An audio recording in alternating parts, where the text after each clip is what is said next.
From Christianity Today, you're listening to The Bulletin, a podcast about the events, issues, and people that are shaping our world. I'm Mike Cosper, and with me today is Russell Moore, CT's editor-in-chief. Today we're going to talk about the battle for the Speaker of the House, the legacy of Pope Benedict. Then we're going to be joined by Dr. Derwin Gray. He's a pastor and a writer, and he's also a retired NFL player. He's going to join us to talk about Damar Hamlin, his injuries, and how we think about a sport like this that has such serious risks for those who play it. So stay with us.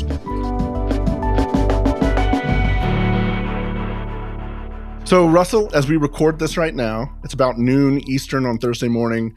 You know, anything can happen, but this week's been unique. For the first time in 100 years, we've had this strange battle for the Speaker of the House of Representatives. It's being contested within the party who's in power. A lot of people saw this coming. I think it was the political strategist Mike Murphy last week who said this is not the election for the Speaker of the House. This is the election for the mayor of hell. Yes. And it's kind of been proven true. You know, McCarthy's bent over backwards trying to make this thing happen. I heard a quote this week that I thought might be an interesting place to start, and then something happened today that I think kind of plays into this. Matt Continetti, who's a journalist and wrote a terrific book on the history of conservative politics, he said the way to think about this coalition that is opposing Kevin McCarthy, and forgive me, this is a Southern idiom, I may get this wrong, maybe you can fix it. He said, but these are what in a previous era you would have called againers, which is they were against everything. And, you know, you just see them sort of defining themselves primarily by their opposition. To me, it was interesting. This was kind of confirmed for me this morning. There was a really remarkable floor speech by one of the candidates. These folks are pushing as an alternative. The guy's name is Quincy Adams Wagstaff. Matt, if you could play the clip for us. I don't know what they have to say. It makes no difference anyway. Whatever it is, I'm against it. No matter what it is or who commenced it, I'm against it. Your proposition may be good. So this, of course, is Groucho Marx. It's actually a clip from the movie Horse Feathers, and it's a far more interesting thing, far more rewarding thing to watch this morning than C-SPAN. I thought I was mentally breaking down because I was thinking I have no knowledge of this or memory of it at all. So you played the quick clip. Yeah, I had to set you up there. So, all right, with that in mind, unfortunately, Groucho Marx is not running for Speaker of the House. Yeah. What is going on here? What's happening right now up there? Well, first of all, being Speaker of the House has been a hellish job for some time, particularly on the Republican side. I remember one time meeting with John Boehner when he was Speaker about some issue or the other, and we ended up talking about the Protestant Reformation for most of the time because that's what he wanted to talk about. He's a Catholic who has an interest in Reformation history. And afterward, one of his staff members said, well, that was really good for him to kind of take a break for a minute from the nonsense here. And that was a similar situation with Paul Ryan. And of course, now you have this humiliation of Kevin McCarthy going through probably by the time we end this recording, 7 votes. And you're right, it's a chaotic situation where you have a group of people, really 2 different groups of people, because there are some of them, Chip Roy, for instance, a friend, he and I don't agree on everything, but he's not a hack. He really does have concerns about how the House operates and is objecting to the process for those reasons. But you do have others who, as you said, just simply want to throw chaos into the machine. That said, who can shed any tears here? Because these are people who've kind of made peace with chaos and have thought for so long, well, if you just appease it, it will go away. And what concerns me about that is not what's happening in the House of Representatives right now. Serious as that is, we don't even have a House of Representatives until we have the House organized in the Speaker vote. That's important. But it's even more concerning to see this repeating itself in institutions of every kind, including churches, where a small group of people who actually are nihilists and just want to destroy things can control everything because nobody knows what to do. And that's really what's happening here. A friend of mine who's a member of Congress said yesterday, this is the most junior high play since junior high school. In reality, it probably is more junior high than junior high school, and so is all of life right now. Yeah, I think I've heard three different commentators at this point make reference to Alfred's line in The Dark Knight, Yeah. where, referring to the Joker, he says, some people just want to watch the world burn. And that definitely seems at play here. One of the things I've heard over and over again is that McCarthy's real blunder was actually in January 2021, when on the other side of January 6th, after condemning the events of that day, he then flies to Mar-a-Lago to make peace with Donald Trump and sort of opens the door once again to the Republican coalition to realign and support in that way. People are saying like, hey, he opened the door here. Now these people have this sense of power, even though some of them barely won, right? Boebert won by a few hundred votes. Yeah. Is that the fatal flaw, or does it go deeper than that? Well, I think it's part of the fatal flaw of thinking all along things will just work themselves out, that there's some magical moment where something happens and the forces of chaos go away. But I think a larger issue, when you talk about January 6th, Kevin McCarthy was saying one thing in private that's diametrically the opposite of what he ends up saying in public. And so you have somebody initially very supportive of his colleague, Liz Cheney, and then was willing not only to abandon her and to have her voted out of her leadership position, but to work to see her defeated in her primary, even though he was saying the exact same thing behind closed doors. That's a bigger problem. And I've seen this happen in church life too.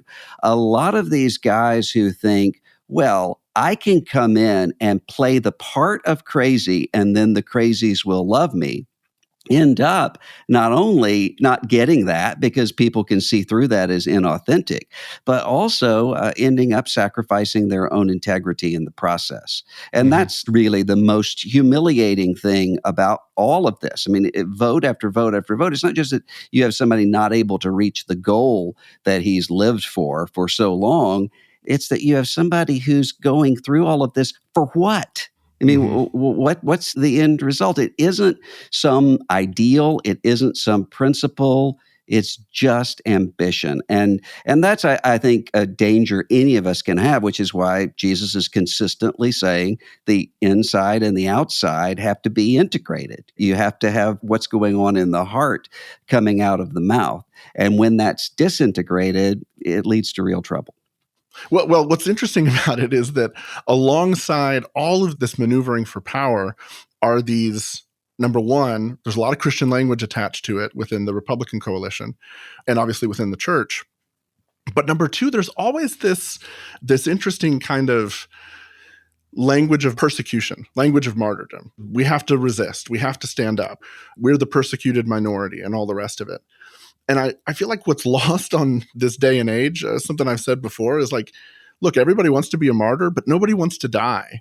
And the story of the martyrs, the stories of the church that are worth telling, the stories of the American founding, in a sense, was this real sense that, man, when those guys signed their name on the Declaration of Independence, or when Martin Luther nailed something to the wall, what you see is a conviction that says, my life, my power, my position in society is worth sacrificing for something that actually means something.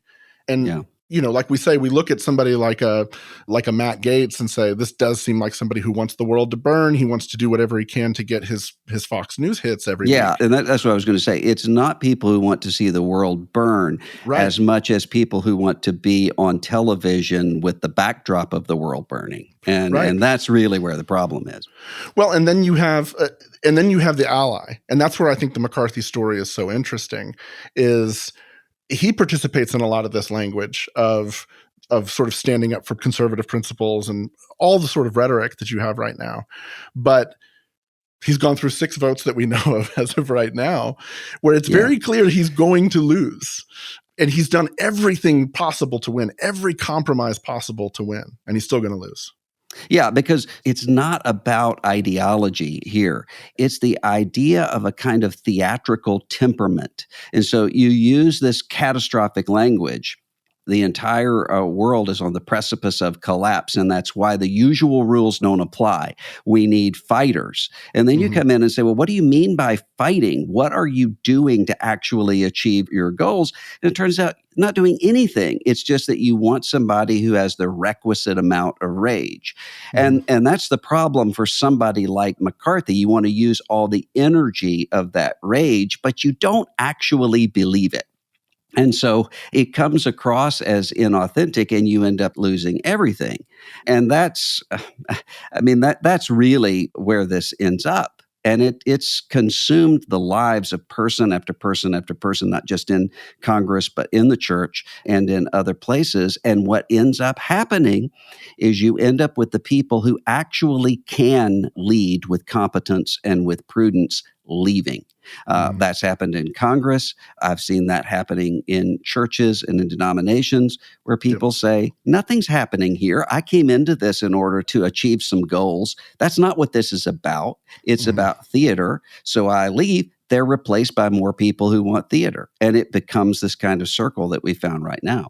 And the only way that that ends, whether we're talking about in Congress or in church or anywhere else, is if people finally get tired of this and say, we're not looking to these situations for our sense of personal drama or our sense of self-expression. We really do believe these institutions are important. Democracy is important. The Church of Jesus Christ is important, whatever the institution is. Until people get to that point of exhaustion, this is going to keep happening and get worse.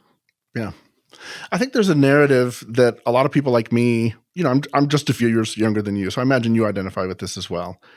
I grew up in a time where by the time I was paying attention to anything in politics, the marriage between evangelical values and the GOP was pretty front and center.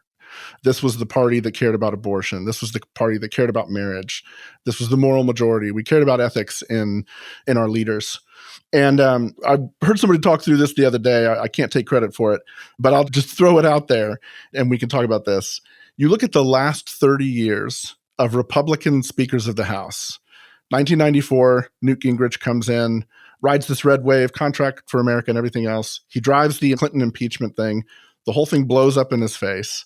And so he steps aside in 98, comes out about 7-8 years later that he was having an affair during the time that he was prosecuting the impeachment against Clinton.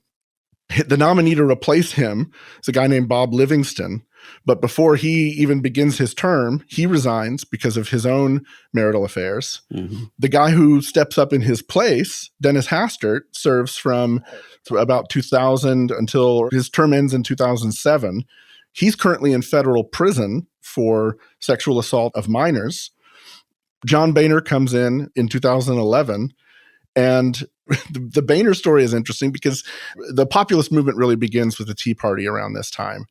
And the way one person put it is he was Speaker of the House long enough to meet the Pope. And once he met the Pope, he'd met his life goals and moved on.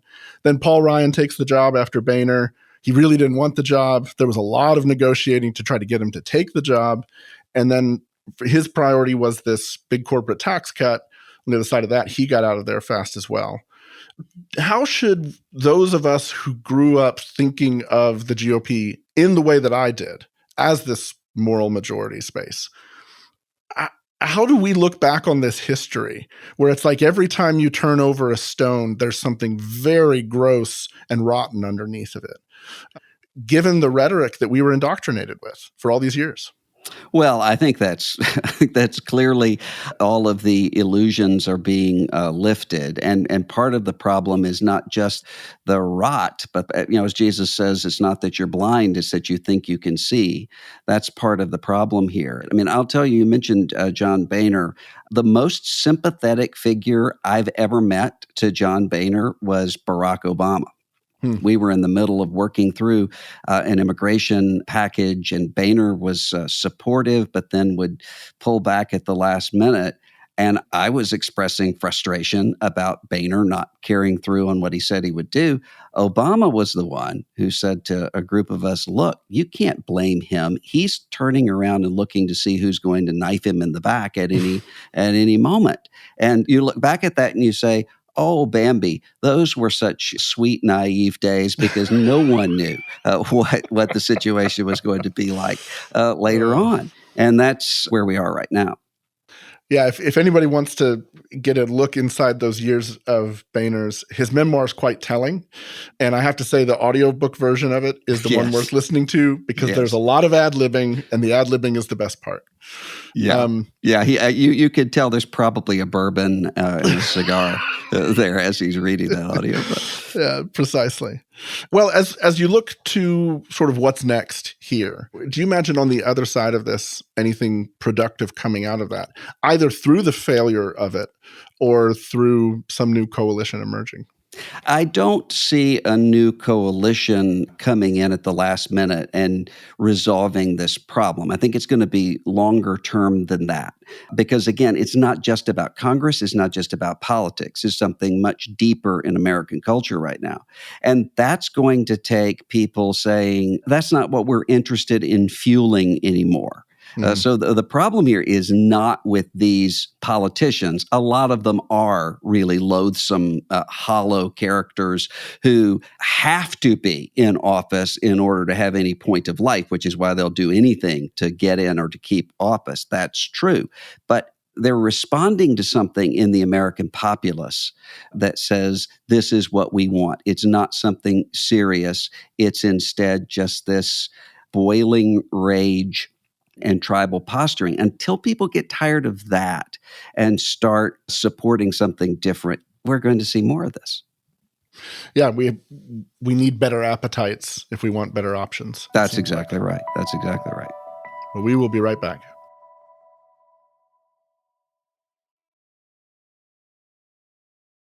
So on December 31st, Pope Benedict XVI passed away. He was 95 years old. He was Pope Emeritus. He served as the Pope from 2005 to 2013 and broke precedent dramatically when he announced that he was going to retire in 2013. It's been interesting reading remembrances this week because it seemed like at the time, especially amongst the traditional Catholics that were the most supportive of Benedict, they saw the break in tradition as being a real problem. But he was a unique figure in the Catholic Church, especially post-Vatican. I imagine from your work as an ethicist and a theologian, you probably encountered and read Benedict's stuff quite a bit. Yes. I mean, I have plenty of critiques of Pope Benedict when it comes to, for instance, the sexual abuse crisis in the Catholic Church. But I can say if someone were to read his Jesus of Nazareth, the volume particularly that's from the baptism in the Jordan to the transfiguration, it is just unbelievably rich. And I went back and was sort of rereading through this morning and seeing the way that he ties the Bible together. I mean, we as Protestants are accustomed to thinking of Catholics as not a Bible people. He was really anchored and grounded in understanding Scripture. And it's a helpful volume for anybody just in rethinking how all of the Bible centers around Jesus. There's a section that I think about all the time where he talks about Barabbas and talks about the meaning of the name Barabbas, son of the Father. And this constant temptation to choose the alter ego, this son of the Father that comes about through violence, with Jesus. Who do you choose, Barabbas or Jesus? And that is continually the choice in front of us. I don't ever think of Barabbas that I don't think about that. So he really was, in many ways, I think, a much better scholar than he was as a leader.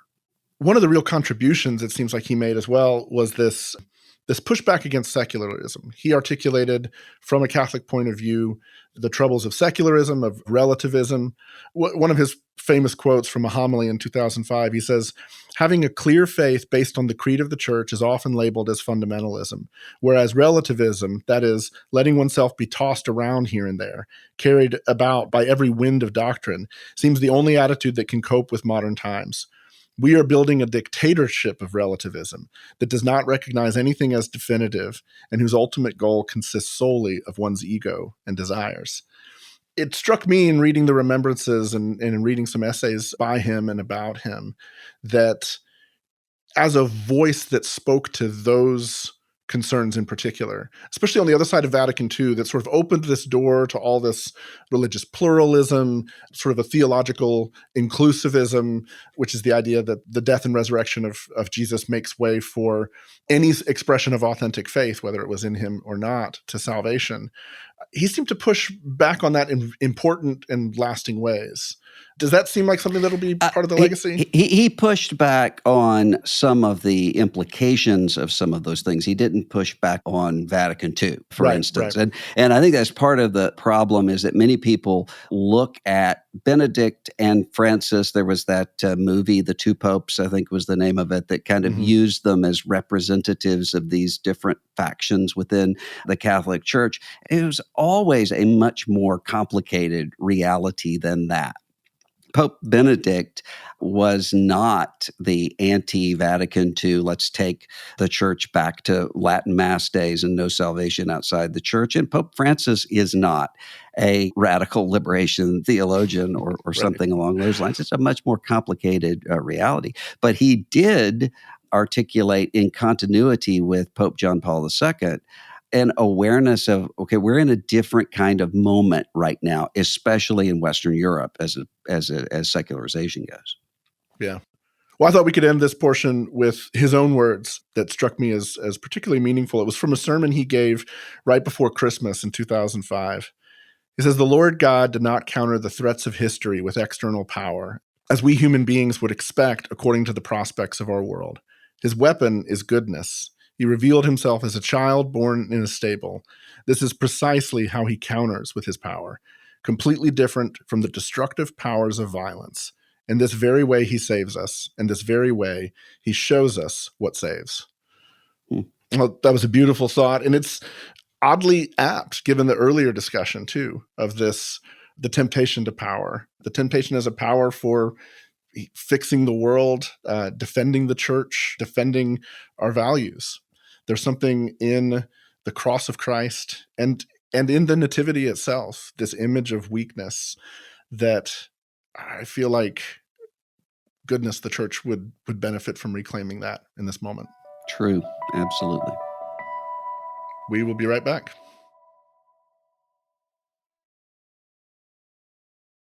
Well, for our final topic today on the show, we want to talk about what's been going on this week in relation to the NFL. And to join us for this conversation, we have Dr. Derwin Gray.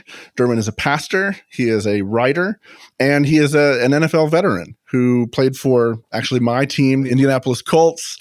There was a final year there somewhere else. We won't even talk about what that team was.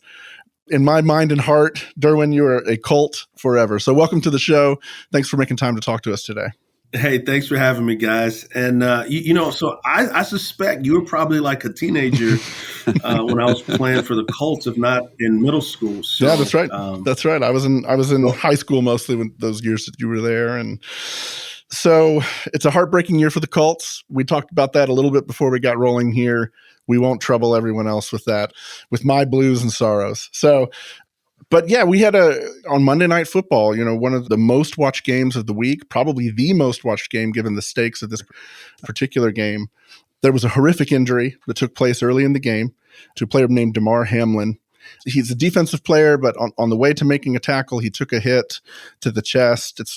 People have described this as kind of a 1 in a million injury. The timing of the hit, literally in terms of the moment of the heartbeat in which he was hit, the point at the chest that he was hit, it triggered this, essentially a heart attack. He went into cardiac arrest on the field, and it was just a horrible thing to watch. You knew the moment he collapsed from the way the players responded that this was not your typical, the guy got his bell rung or he tore an ACL or something like that. Something awful was going on. He was given CPR on the field. He was ultimately taken into intensive care. He remains in critical condition as of this morning, though there are a lot of positive signs. But it's raised a lot of questions about, how do we think about the NFL? How do we think about the injuries that these players suscept themselves to, that we then watch and are entertained by? Earlier this week, Russell, you sent me these clips of an interaction between Shannon Sharpe and Skip Bayless that I thought were pretty interesting, because Bayless had posted a tweet the night of the game that was not at all in response to Damar's injuries, essentially saying, oh, wow, what's the NFL going to do? How are they going to solve this puzzle? We actually have a clip because a couple days later, he co-hosts a show with Shannon Sharpe, a former NFL veteran as well. And Sharpe skipped the day after Hamlin's injury. And he came back the next day and he came on air and was essentially saying, look, here's why I missed. And we have the first part of this clip here that we'll take a listen to real quick. Skip tweeted something, and although I disagree with the tweet, and hopefully Skip would take it down, but I didn't want it. Well, time out. I'm not going to take it down because I stand by what I tweeted. Skip, let me finish. All right, okay. Go ahead. No, you go. Go ahead, let's go, Jen. Okay. I mean, I cannot even get through a monologue without you interrupting me. Well, you could have came back. Skip, well, I thought, Skip, just let me. So then after this, there's an exchange between the two of them. And, Sharpe obviously is expressing this frustration about his own heart for those who've been seriously injured on the field. And the conversation kind of goes nowhere. And then this is how the clip ends. Clearly, the bosses wanted you to offer explanations. So clearly, somebody. No, they did not have. Nobody. Let's go, Jen. Thoughts and prayers remain with Damar Hamlin. That's where the focus should have been, and not on the football game. Yes, let's go, Jen. Thank you. As he continues his fight. All right. So you end up with this really intense standoff between Bayless and Shannon Sharpe. People familiar with sports. Well, one of the reasons that was of such interest to me is because this comes after, when was it? A couple years ago when Skip Bayless was in the middle of the news for saying that the Dallas Cowboys quarterback, Dak Prescott, when he disclosed being treated for depression, that was an admission of weakness. And that he shouldn't do that. It would impede his ability to lead his team, causing great controversy. Now you have, in many ways, a really similar sort of controversy. Right. Derwin, I'd love to first of all, I'd just love to hear your heart for the players themselves. What are players going through as they've witnessed this? And as they see these kinds of conversations happening where, Bayless is a notorious flamethrower. This is what he does. He says controversial things. He's harsh. And in a sense, that's the norm. And at the same time, Sharpe being indignant about it feels like righteous indignation as I hear it. So I wonder for you as a former player, how are you hearing this ongoing debate this week? Yeah, so I think first of all, I will mention Sharpe and Bayless very briefly. I don't watch them. I particularly don't pay much attention to Skip Bayless. I think he's figured out that saying controversial things can keep him on air and make money. It's bad for the human soul to turn people into products. 1 out of 5 people in the United States of America have mental health issues. For NFL players, it's much higher because we're making contact with our frontal lobe. That's where impulse control is. And so to say that a man who admits that he has depression is struggling with weakness, it's borderline evil, and no telling how many young people will hear that and won't ask for help. So personally, this may shock you guys, but I don't listen to a lot of sport talk shows and those types of things. So I'll move past that. So my rookie year with the Indianapolis Colts in 1993, we're playing the Dallas Cowboys, and a veteran corner on the team named Chris Good got injured, and he was partially paralyzed and he couldn't move. And I remember as a 22-year-old rookie, like, this is my whole dream to play in the NFL. And I'm watching an NFL veteran with tears rolling down his eyes because he doesn't know if he's going to be able to walk again. So to put it in context, as NFL players, we love the game. But it is a violent, violent game. You know the risk of playing in the game, but you never think it's going to be you. So I've broken my wrist and played in the cast. I've broken my leg. I've torn ligaments. I've separated shoulders, chronic back pain. I've had 2 concussions to where I was knocked out. But yet and still, I would do it all over again because I love the game and I know the risk. But one of the things about being in your early 20s and teens is you think that's never, ever going to happen to you. So that's number one. Number two, as NFL players, despite us battling each other tooth and nail. One of the hardest things I've ever had to do is play in an NFL game. The level of anxiety and stress and managing your emotions, plus playing with injuries and those types of things, you develop an incredible amount of respect for your opponent. Like, you're playing against each other, but you're a part of a brotherhood. And so immediately when I saw the young man go down, I'm like, all right, he got his bell rung. But then my son sends me a text and says, Dad, this is really bad. And when I seen the player's face, I'm going, okay, this is bad. Then when I find out he got CPR for 9 minutes, like he virtually died on the football field. And the way the human body's designed, because the hit wasn't really that violent of a hit, but it hit at, sadly, the right moment. As players, you go from competitors to family immediately. And you think about your loved ones in the audience watching. I've been that player where I've been down and I've been hurt, and my wife and family have been in the stands. My son, senior year in high school, he breaks his leg, tears his ligaments in his ankle, and he's down on the field. And I'm like, oh man, our number's been called. That's us. And so you got to go down to the field. It is terrifying, and it is the worst thing imaginable to happen. But what happened to Mr. Hamlin was even so much more, right? Also, what I saw is I knew immediately both teams would pray. The National Football League has a strong and, in a good way, evangelical culture. When I say evangelical, I don't mean all the political nonsense. I'm talking about the good news that makes sense, that I came to faith through teammates in the National Football League. For whatever is going on in our society, I don't think what's called the nuns are leaving Jesus. They're leaving traditional denominations. As a pastor of a flourishing, large, multi-ethnic church, and that's non-denominational, there's a hunger. And when there's a crisis, people feel this impulse, particularly in America, to bow down and pray to Christ.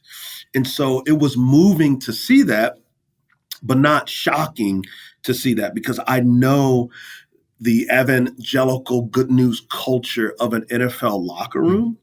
But then taking a step back, one of my first thoughts was, man, I'm glad my son retired from playing. He was an incredible player, highly recruited, but I was like, man, I'm glad I don't have to carry that type of weight anymore as a parent. Well, what would you say, Derwin, to those who would say, well, you've described this as a violent game, and one of the distinctives of early Christians in the Roman Empire not going to gladiator competitions, so forth, the bloodshed there. What would you say to the people who would say there's something deadening to the soul watching that kind of violence? Yeah, so what I would say is there's a vast difference between gladiators and football players, that the goal of gladiating is literally to take another's life. The goal of football is to play a fast, physical game, and you're not trying to injure or maim your opponent. And when you look at the history of football, what makes this event so unique is it's so rare.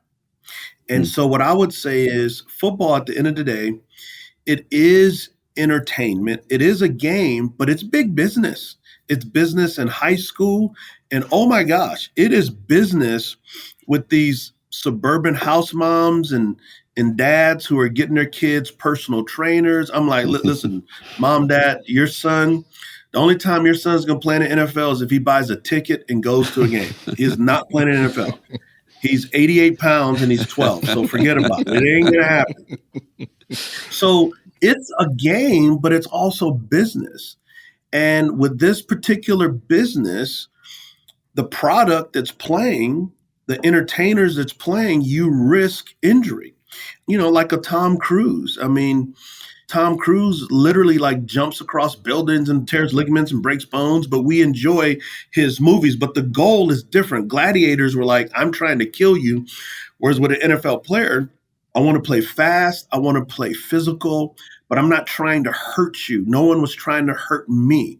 One of the worst things is when I've hurt another player. So October 8th, 1995, we're playing the Dolphins. And I was with the Colts, and I came in on a blitz, and I absolutely creamed Dan Marino. So as a middle schooler, I watched Dan Marino, and I'm like, I idolize this guy. And the next thing I know, I'm tearing ligaments in his knee, blood drain out of his hip. I knock him out of a game. And so the next game that we play the Dolphins, I'm a team captain. He's a team captain. And before the game, I'm like, hey, Dan, man, I am so sorry, bro. I did not mean it. He goes, I know you didn't, but it's the hardest I've ever been hit. And we started laughing. And so what I would say is, yes, please, please, please know that if you sign up for football, it is a physical and violent game. But on the flip side, though, Russ, football has been a means of God's grace to me. When my home life was chaotic as a kid, violence and guns and drugs abuse, football was my sanctuary. I had coaches who were believers. It gave me discipline, structure, teamwork. The greatest leadership lessons I've ever learned have come on a football field. How I lead Transformation Church, I learned from coaches. How I came to faith was through football. Even now, as a 51-year-old, if I say I played in the NFL, it opens up doors for me to share the gospel. And so I would reject the claim that being a gladiator and a football player is the same thing. But I would accept, if you sign up for this, it is a physical game, and the kids today are bigger, stronger, and faster. My son at 17 was 3 inches taller than I was when I was in the NFL, was as fast as I was, and 15 pounds heavier than me. As a grown man at 17, he dwarfed all mine. And he was still a kid. He hadn't even hit maturity yet. And so when you have this measure of physicality, difficult things are going to take place. But even with Hamlin's injury, though, that wasn't a result of a physical, brutal hit. Right.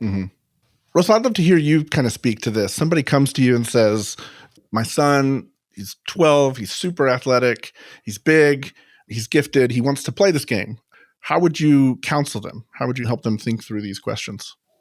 Well, I would be in a very similar position to Derwin in terms of saying, take into account the risks. Any sport evacuated of risk is no longer a sport. And we know that the Bible commends sports in many ways. So that doesn't mean that I wouldn't allow my child to do it.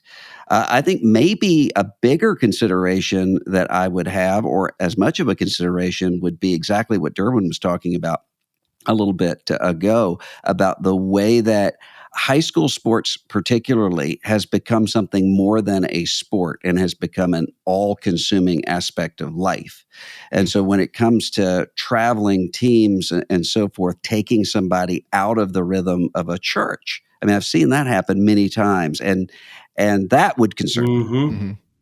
Well, just as we wrap this up, I'd love to just kind of come back to the beginning of this, because I think what's in such contrast in that interchange between Sharp and Bayless, and again, we don't need to dwell on that too much, but it's just the reality that I think you've helped bring home here of these are human beings, this is real life. Yeah. There's a world outside the game. The game is supposed to be pointing to something outside the game and draw us outside the game. You've talked a lot about parents and kids. You've talked a lot about athletes. What about us as viewers who see this as entertainment? Well, I couldn't wait to get to this point. Yeah. Okay, so let me give you an illustration. So I'm sitting in my doctoral class, and there are 16 of us. We're getting a doctorate New Testament in context, Jesus and Imago Dei and all this beautiful stuff. And somehow, some way, we got on the topic of Jay Cutler, who was a quarterback for the Bears. And so I'm sitting back going, okay, I'm literally the only one in this room who could speak credibly to this. And maybe Scott McKnight, because his son is a scout for the Cubs, right? So he's kind of close pressure sports. So I'm listening to people. And man, they are slandering this Jay Cutler guy that they have no clue about. So I'm breathing. And finally, I sensed the Holy Spirit said, okay, let it rip. So I paused and I said, can someone show me in the New Testament where it says that we can slander and talk this degradingly about somebody made in the image of God? And a guy sitting next to me from Ireland, he goes, but Derwin, he makes $15 million a year. And I said, oh yeah, the scripture says based on the amount of money someone makes, you can slander them. And the room just got silent. And I said, let's take a step back. It's okay to critique how a person plays, which, by the way, that person would destroy each of you. And every spring, there's tryouts. Now, only an elite of the elite group of people in the world or get called to those trials. So you probably won't get called to it, but if you did, it would be one of your worst times ever. And so I said, just take a step back and remember, these are human beings made in the image of God that Jesus Christ died for. So don't let the world shape how you talk about image bearers. If you can legitimately critique what's wrong with the player and his game, that's fine. But when you go personal, that's slanderous, and the Bible calls that sin.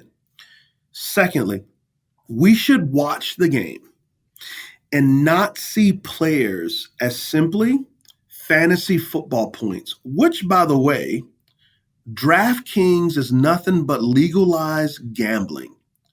Fantasy football is nothing but legalized gambling that is contributing to gambling addiction.